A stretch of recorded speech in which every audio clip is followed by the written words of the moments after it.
የጌታዬ እናት አዛኝ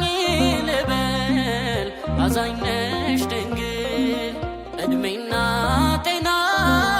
ጸጋና ሰጪኝ እንዳገለግል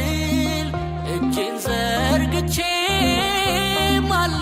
ማልላለው በስልሽ ፊት ባለጸጋ ነው ልጅሽ ይችላል ለምኝ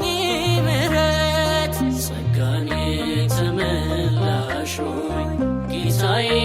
የወለድሽው ጸጋን የተመላሽ ሆይ አምላኬን የወለድሽው ያንን የሚነድ እሳት እንደምን ቻልሽው